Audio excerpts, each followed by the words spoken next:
Shit. You know it's coming. You can read all the signs. Inexplicable departures, evasions, when you're caught in a small lie and tell a larger one to hide it.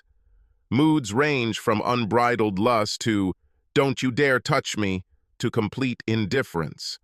I tried to talk about it. I tried to reason. I tried to threaten. You do this until one day you wake up and think, this bitch is cheating on me, but I don't give a fuck. So you plan your own exit strategy. You pass the money around, thanking any power in the universe for not making it to the children's stage. Think about the pain, public humiliation, physical violence. You'll think about just disappearing, and then you'll give up on the idea because if she keeps pestering you, it won't make the slightest difference to her. So you become sullen, withdrawn, and let her tirades and disrespect roll off of you because you simply don't give a damn, watching in amazement as she realizes that if you don't already know, you suspect. You enjoy how she tries to keep everything to a minimum. Upset when she comes home from an intimate affair with her lover and discovers that you are not at home, eagerly awaiting your return. And the shock on her face when you say no to sex with her and then have her like a cheap whore when she least expects it. Then the explosion and its consequences occur. It was a neighborhood party. Summertime, guys in shorts, girls mostly in sundresses, scattered among really short shorts and low-cut tops. You drink, you flirt, you talk nonsense. You're comfortable in your surroundings because you know it's harmless. Then you start to notice something. Eye contact between them. Quick glances, avoiding each other, then coming together for some intense conversation. Now you know which of your friends is stabbing you in the back. You'd feel sorry for his wife if she weren't such an arrogant bitch. They all deserve each other. You get called upon to help cook on the grill because everyone in the group knows you're the best cook there, including the women. This is an ideal observation position. He disappears. 5 minutes later, she does the same. You're looking around for someone to delegate grilling duties to when God gives you a gift and the grill dies and the propane tank runs completely empty. Dude, you're out of propane, I say to our host, one of the few people I actually like. I didn't think it could end, he says, as his wife of 9 years squirms happily on his lap. I have another one in the basement. I'll bring it.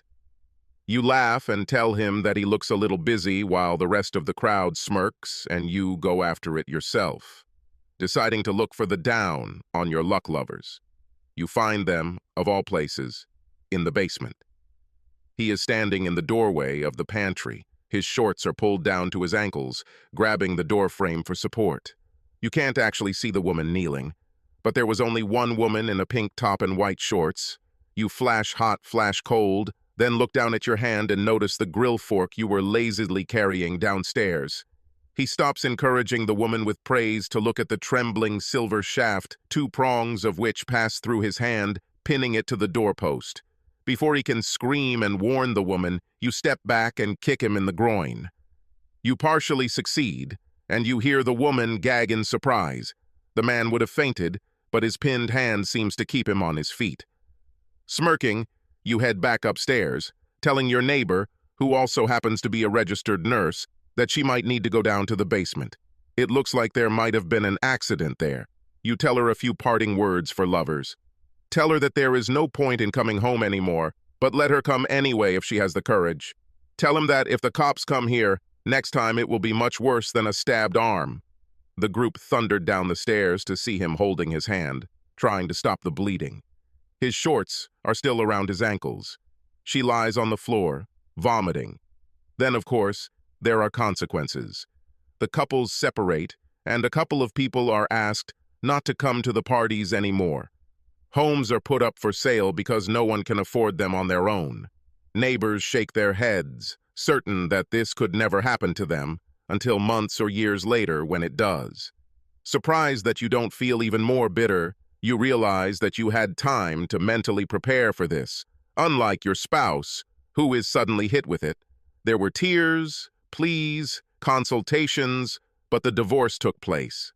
Neither of us can afford to leave town, so we see each other from time to time. She wants to talk, but I just ignore her and move on.